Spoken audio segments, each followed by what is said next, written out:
Candace Cameron Bure recalls last texts with Bob Saget. "I don't ever want to lose this." Candace Cameron Bure tearfully opened up to Hoda Kotb about the emotional last text messages she received from Bob Saget. The former Full House star, 45, revealed in an interview Thursday that she and her former TV dad had gotten into a little tiff 2 weeks prior to his death, but luckily they swiftly resolved the issue in a text conversation that found them showering one another with love. "It was just 2 weeks before he passed. I'm actually going to grab my phone. I'm so scared that I'm going to pull up his text and then accidentally delete it one day," Bure said through tears. "It scares me so much because I don't ever want to lose this," she added. Candace Cameron Bure is opening up about the emotional text messages she and Bob Saget sent each other just 2 weeks before his sudden death. Axel Bauer Griffin, Film Magic Bure explained that she and Saget had argued just before they were scheduled to meet each other for dinner. "We were going to have dinner, and we got into a little tiff, and his flight was delayed. We ended up not having dinner," she recalled, but in Bob fashion. "The next day he wrote me, like, what would be pages long of a text," she continued, smiling at the memory, "and he was apologizing, saying he was cranky and he was just so sorry." Saget jokingly likened his cranky behavior to that of his late mom, Dolly, who died in 2014. He said, "Oh, now I feel even worse. I was so wrong. You're, like, my favorite person on the earth, and I acted like Dolly. I was getting ready to take a late flight, and I was annoyed," said Bure.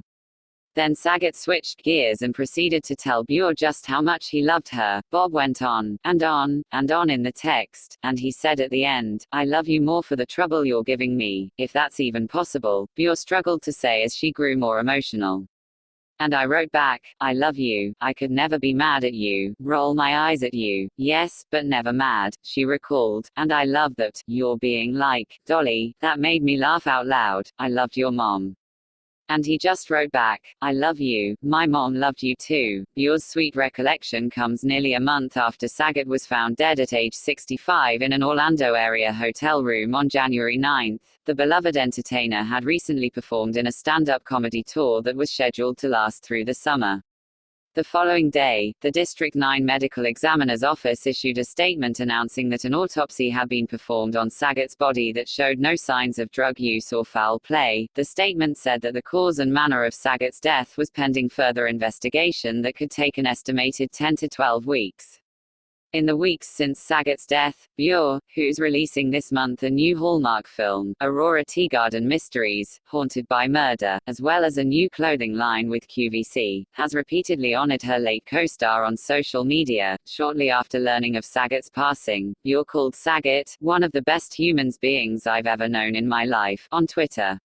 A day later, she posted several photos of her and Saget on Instagram, writing, "I love you so much. I don't want to say goodbye. Heartbreak. 35 years wasn't long enough." In a collective tribute, Bure and her Full House cast members said they were grieving as a family, and asked fans to embrace one another in Saget's memory. "We ask in Bob's honor, hug the people you love. No one gave better hugs than Bob," they wrote in a heartfelt Instagram post.